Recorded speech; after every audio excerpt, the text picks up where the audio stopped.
Thank you for this opportunity. I'm very nervous but excited. So again, it's about being intentional. I want to change it. It should be like that.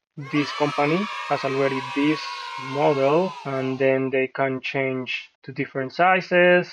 I don't like using this one unless I know that I really need to send this data somewhere to one. This will generate errors eventually because this should match. Now, something that I want to do a remark about this model is how huge it is.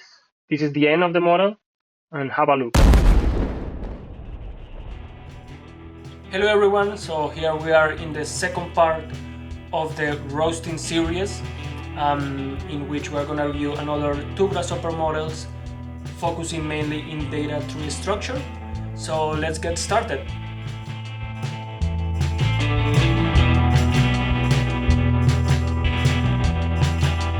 Let's go for the next one, number 4. Kevin. So his message: hi, thank you for this opportunity. I'm very nervous but excited. At the same time, I wanted to use additive manufacturing to assemble any form with dowels and connectors. The idea is to use lines as an input, and that will be dowels. At each intersection, a connector piece between all the lines is created. Okay, that's cool. So it's cool that we have different types of Grasshopper files. Now we went through a facade, now we have this tower, and now we have some additive manufacturing, some 3D printing. So this is the file. This one is way smaller. So that's what he wants to create, which I also find pretty cool. So here I just see one error. Several inputs in this component have different data tree structures. Let's have a look. So it seems to be working right now, but I feel like this could create an error. I mean, it has an input, an item, and a list of items. So it could be that the component is really taking one item against all of these items, the next item against all of these items. If that's the case, then that should work correctly. However, I'm always hesitant about that, and I try to graph at the start so that I'm sure each of these items is going to be treated by all of these lists. Sometimes, depending on how the component was implemented, it could be that this is working already correctly, but it could be that that there is some difference. Okay, so that's my only comment regarding this one because I don't see any other errors prompted here. He also mentioned that he wanted to check especially the speed of the model because the model is pretty slow. I mean, the speed is pretty slow, and I am sure there is some logic that can be done more efficiently. However, in this video, we're going to concentrate in the data trees. So for now, we can check that in another video where we will focus more on optimization. So let's go to David Alejandro. They're actually clients of ShapeDiver. I'm originally from Colombia, so I speak Spanish. Therefore, he wrote his message in Spanish, but basically it's a script that creates small structures. This is a model that is already hosted. So let's have a look. So through ShapeDiver, this company has already this model, and then they can change to different sizes. I think they have also exports, PDF exports, etc. So let's have a look at that one. Oh, in this one we have 17 errors. So let's have a look. Okay, in this one we can see that we have 0, 0, and then 0, 1, 0, 0, 0, and 0, 1, 1. So of course the data structure is not matching. Now it seems that that's intentional because we have here that he's intentionally adding that extra path there. Now I'm not sure if that extra one is needed there. Internally, what we would do is we would do a match here so that this component that we are using that automatically does the checks of my script doesn't catch this one. So it just because we know that it is intentional that we want to change it. So again, it's about being intentional. I want to change it. It should be like that. And if we are intentional with the way we change our data structures, then this component that automatically checks for errors will help a lot because then it will catch what we really didn't intend it to do. Let's go to the next one. So for this one, what we are catching is this 0, 0 down here. This component always should have here a list. So that's why I'm catching this one. So if by mistake this component has here a data tree and not a list, this component will by itself give an error. I catch this one so that we are intentional and we flatten this here because we know this component must have a list there. Then I know that you are safe, that nothing wrong is going to happen here to some extent. So yeah, it's just a recommendation to always flatten in those components where you know you need to give a list. If you put here a data tree, this component will give you an error and will not output anything. So, and that's not what you want. Let's go to the next one.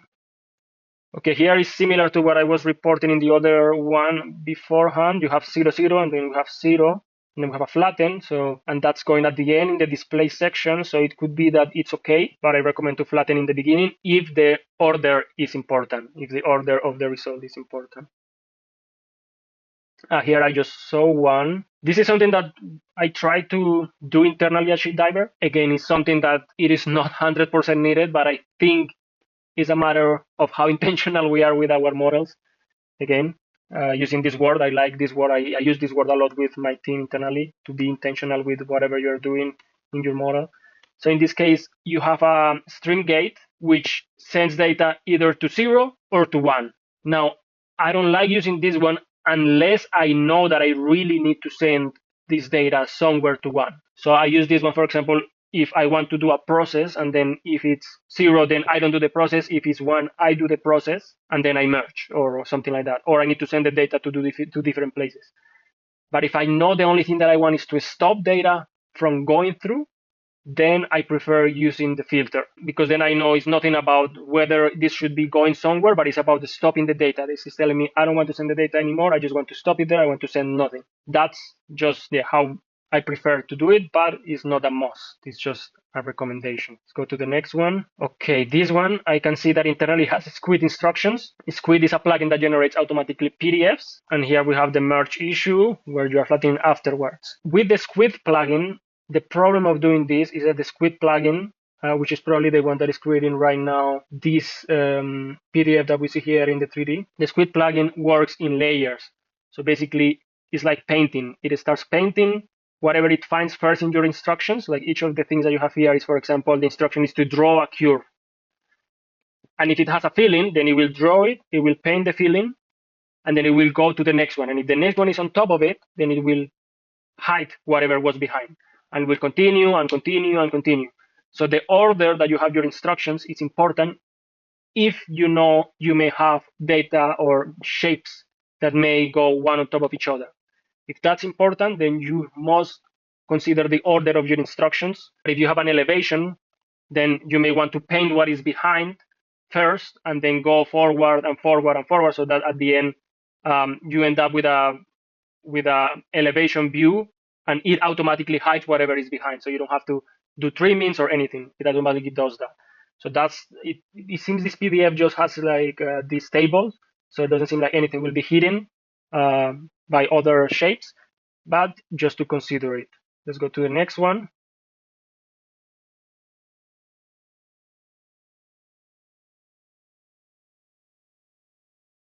Okay, this one is an interesting one. This will generate errors eventually because this should match. You do this cross-reference with these 28 items per branch, and then you have this one which has just 2 branches. This component works with a list.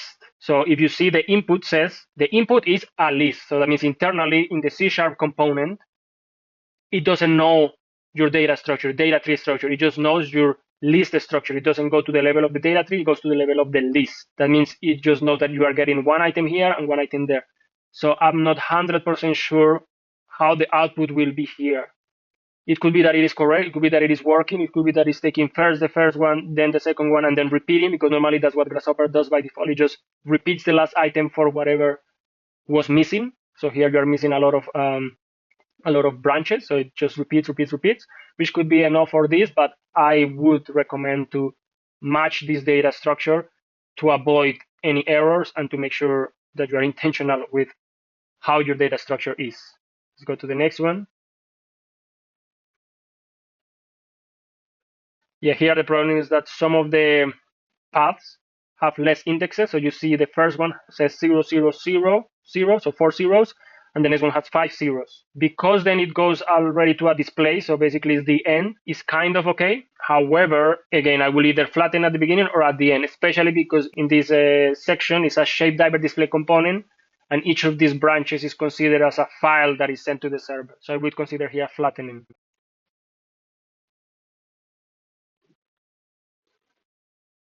Okay, here it is catching it because you have 1, 1, 1, and then this is mismatching, but it's a filter, so it should be okay. However, I could imagine doing this differently, because this is what I was saying, that you have two processes. One is needed just if a specific number happens here. So what I would do here is to do this one. So here I do use the stream gate, because then I know that I just want to do this restructuring of data if this specific number is met. And then I know that I want to send this just if you are number 1 or 2.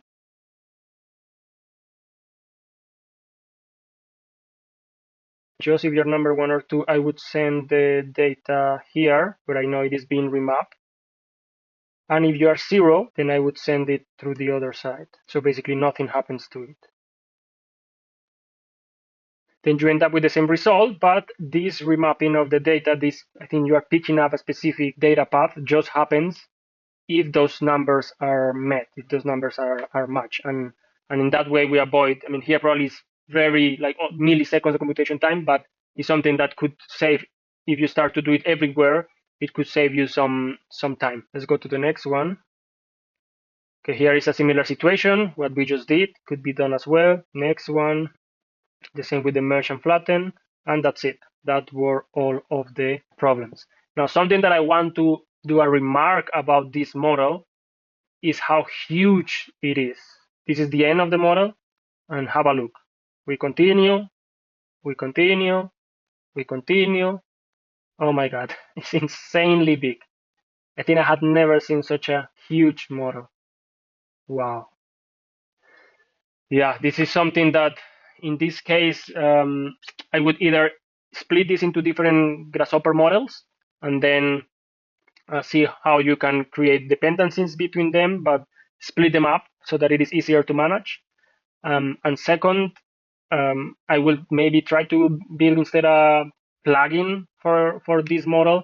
I think Grasshopper is very good at, I think Jonathan from Speckle said it in one post, where Grasshopper is very good at orchestrating code. So when the models become too big, it's sometimes better to put them into plugins, to package them into plugins, to see how you can generalize as much as possible all of this logic that you have done, and then use Grasshopper as a way to orchestrate these functions between each other. And then it's going to be also easier to maintain, instead of having this huge model which is, in my opinion, very difficult to maintain.